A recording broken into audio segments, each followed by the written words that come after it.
ಮನೆ ಉಚಾರ್ cooking channel.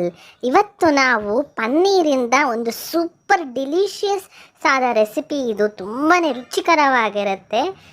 Paneer ಕರಿ ಮಾಡೋಣ ಬನ್ನಿ. ರೆಸಿಪಿ ಹೆಂಗೆ ಮಾಡೋದು ನೋಡ್ಕೊಳ್ಳೋಣ ಬನ್ನಿ. ಮೊದಲು ಒಂದು ಕುಕ್ಕರ್ಗೆ 1-2 ಸ್ಪೂನ್ ಎಣ್ಣೆ ಹಾಕಿಕೊಳ್ಳಿ. ಗಂತೂ ಹೇಳಿ ಮಾಡಿಸಿದ ಕರಿ ಇದು. ಎಣ್ಣೆ ಕಾದ ನಂತರ ಕ್ಯೂಬ್ಸ್ ಆಗಿ ಕಟ್ ಮಾಡಿರುವ ಕ್ಯಾಪ್ಸಿಕಮ್ ಹಾಕಿಕೊಳ್ಳಿ. ನಂತರ ಪನ್ನೀರ್ನ ಕ್ಯೂಬ್ಸ್ ಆಗಿ ಕಟ್ ಮಾಡಿರುವ ಪನ್ನೀರ್ನ ಹಾಕಿಕೊಂಡು ಸ್ವಲ್ಪ ಲೈಟಾಗಿ ಫ್ರೈ ಮಾಡಿಕೊಳ್ಳಿ, ರೋಸ್ಟ್ ಮಾಡಿಕೊಂಡು ಸೈಡಲ್ಲಿ ಎತ್ತಿಟ್ಕೊಳ್ಳಿ. ಅದನ್ನು ಚಪಾತಿಗಂತೂ ಸೂಪರಾಗಿತ್ತು ಇದು. ಒಂದ್ಸತಿ ನೀವು ಸಹ ಟ್ರೈ ಮಾಡಿ ನೋಡಿ, ನಮ್ಮ ಮನೇಲಿ ಎಲ್ಲರಿಗೂ ಇಷ್ಟ ಆಯಿತು. ಈ ಥರ ಲೈಟ್ ಗೋಲ್ಡಿಶ್ ಬ್ರೌನ್ ಬರಬೇಕು. ಬಂದಾಗಲೇ ಸೈಡಿಗೆ ಎತ್ತಿಟ್ಕೊಂಬಿಡಿ. ನಂತರ ಅದೇ ಪ್ಯಾನ್ಗೆ ಇನ್ನೊಂದು ಸ್ಪೂನ್ ಆಯಿಲ್ ಹಾಕ್ಕೊಂಡಿದ್ದೀವಿ. ಕಾದ ನಂತರ ಸಣ್ಣಕ್ಕೆ ಉದ್ದಕ್ಕೆ ಹೆಚ್ಚಿರುವ ಈರುಳ್ಳಿ ಹಾಕ್ಕೊಂಡು ಸ್ವಲ್ಪ ಲೈಟ್ ಗೋಲ್ಡಿಶ್ ಬ್ರೌನ್ ಟರ್ನ್ ಆಗಬೇಕು, ಅಲ್ಲಿವರೆಗೂ ಫ್ರೈ ಮಾಡಿಕೊಳ್ಳಿ. ಈಗಲೇ ಇದಕ್ಕೆ ರುಚಿಗೆ ತಕ್ಕಷ್ಟು ಉಪ್ಪು ಹಾಕ್ಕೊಂಡ್ಬಿಟ್ಟು ಸ್ವಲ್ಪ ಲೈಟಾಗಿ ಫ್ರೈ ಮಾಡಿಕೊಳ್ಳಿ. ನಂತರ ಇದಕ್ಕೆ ಒಂದು ಚಿಕ್ಕ ಸ್ಪೂನ್ ಆಗುವಷ್ಟು ಶುಂಠಿ ಬೆಳ್ಳುಳ್ಳಿ ಪೇಸ್ಟ್ ಹಾಕಿಕೊಂಡು ಮತ್ತೆ ಒಂಚೂರು ಫ್ರೈ ಮಾಡಿಕೊಳ್ಳಿ. ಸ್ವಲ್ಪ ಸಾಫ್ಟ್ ಆಗಬೇಕು ಆನಿಯನ್ಸ್ ಅಷ್ಟೇ. ನಂತರ ಉದ್ದಕ್ಕೆ ಹೆಚ್ಚಿರುವ ಟೊಮೆಟೊ, ಇದನ್ನು ನಾವು ಗ್ರೈಂಡ್ ಮಾಡ್ತೀವಿ, ಹೆಂಗೆ ಬೇಕಾದರೂ ಹಾಗೆ ಹೆಚ್ಚಬೋದು. ಇದಕ್ಕೆ ಸ್ವಲ್ಪ ಹೊತ್ತು ಫ್ರೈ ಮಾಡ್ಕೊಂಬಿಟ್ಟು ನಂತರ ಇದಕ್ಕೆ 1 ಟೀ ಸ್ಪೂನ್ ಆಗುವಷ್ಟು ಜೀರಿಗೆ ಹಾಕಿಕೊಳ್ಳಿ. ಜೀರಿಗೆ ಇದ್ದರೆ ಜೀರಿಗೆ ಹಾಕ್ಕೊಳ್ಳಿ, ಜೀರಾ ಪೌಡ್ರ್ ಇದ್ದರೆ ಜೀರಾ ಪೌಡ್ರ್ ಹಾಕಿಕೊಳ್ಳಿ. ನಂತರ ನಿಮ್ಮ ಖಾರಕ್ಕೆ ಅನುಗುಣವಾಗಿ ಚಿಲ್ಲಿ ಪೌಡರ್ ಹಾಕಿಕೊಳ್ಳಿ. ನಂತರ 1 ಟೀ ಸ್ಪೂನಷ್ಟು ಗರಂ ಮಸಾಲ, 1 ಟೀ ಸ್ಪೂನಷ್ಟು ಧನಿಯಾ ಪುಡಿ, 1 ಟೀ ಸ್ಪೂನಷ್ಟು ಟರ್ಮರಿಕ್ ಪೌಡರ್ ಹಾಕಿಕೊಂಡು ಮತ್ತೆ ಚೆನ್ನಾಗಿ ಒಂದ್ಸತಿ ಮಿಕ್ಸ್ ಮಾಡಿಕೊಳ್ಳಿ. ನಂತರ ಒಂದು ಚಿಕ್ಕ ಗ್ಲಾಸ್ ಆಗುವಷ್ಟು ನೀರು ಹಾಕ್ಕೊಂಡು ಸ್ವಲ್ಪ ಹೊತ್ತು ಫ್ರೈ ಮಾಡ್ಕೊಳ್ಳಿ.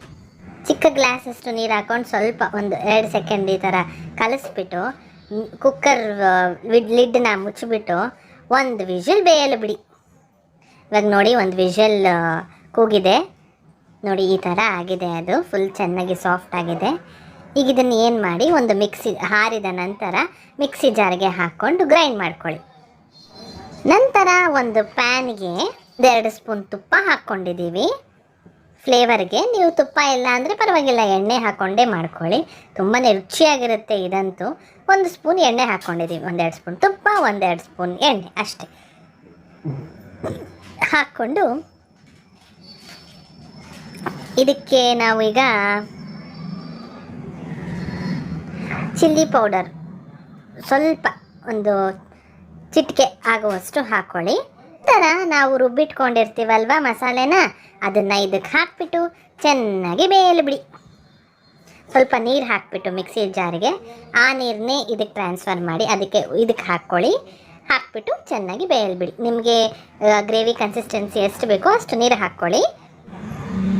ಇದು ಸ್ವಲ್ಪ ಲೈಟಾಗಿ ಬೆಂದ ನಂತರ ಇವಾಗಲೇ ನಾವು ಫ್ರೈ ಮಾಡಿ ಇಟ್ಕೊಂಡಿರ್ತೀವಲ್ವ ಪನ್ನೀರ್ ಮತ್ತು ಕ್ಯಾಪ್ಸಿಕಮ್ನ, ಅದನ್ನು ಈಗಲೇ ಹಾಕ್ಬಿಡಿ. ಆವಾಗ ಅದಕ್ಕೆ ಉಪ್ಪು ಖಾರ ಎಲ್ಲ ಹಿಡಿಯುತ್ತೆ. ಅದಕ್ಕೋಸ್ಕರ ಹಾಕ್ಬಿಟ್ಟು ಚೆನ್ನಾಗಿ ಕುದಿಬೇಕು.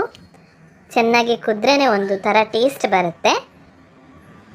ಲಿಡ್ ಮುಚ್ಚಿಬಿಟ್ಟು ಚೆನ್ನಾಗಿ ಕುದಿಯಲು ಬಿಡಿ. ಇದು ಚೆನ್ನಾಗಿ ಕುದ್ದ ನಂತರ ಲಾಸ್ಟಿಗೆ ನೋಡಿ ಈ ಥರ ಕನ್ಸಿಸ್ಟೆನ್ಸಿಗೆ ಬಂದ ನಂತರ ಸ್ವಲ್ಪ ಎಣ್ಣೆ ಎಲ್ಲ ಬಿಡಬೇಕು. ಈಗಲೇ ನಾವು ಕೊತ್ತಂಬರಿ ಸೊಪ್ಪು ಸಣ್ಣಕ್ಕೆ ಹೆಚ್ಚಿರುವ ಕೊತ್ತಂಬರಿ ಸೊಪ್ಪು ಗಾರ್ನಿಷ್ ಹಾಕ್ಕೊಂಡಿದ್ದೀವಿ. ಇದೆಲ್ಲ ಕುದ್ದ ನಂತರ ಎಲ್ಲ ಸ್ವಲ್ಪ ಆಚೆ ಎಣ್ಣೆ ಬಿಡುತ್ತೆ, ಅಲ್ಲಿವರೆಗೂ ಇದು ಕುದಿಬೇಕು. ಚೆನ್ನಾಗಿ ಕುದ್ದ ನಂತರ ಆಫ್ ಮಾಡಿಕೊಳ್ಳಿ. ಇದು ಚಪಾತಿ ಜೊತೆ ಬೆಸ್ಟ್ ಕಾಂಬಿನೇಷನ್ ಅನ್ಬೋದು. ನಮ್ಮ ಚಾನಲ್ ಇಷ್ಟವಾದಲ್ಲಿ ಪ್ಲೀಸ್ ಲೈಕ್, ಶೇರ್, ಸಬ್ಸ್ಕ್ರೈಬ್ ಮಾಡಲು ಮರೆಯಬೇಡಿ. Thank you for watching.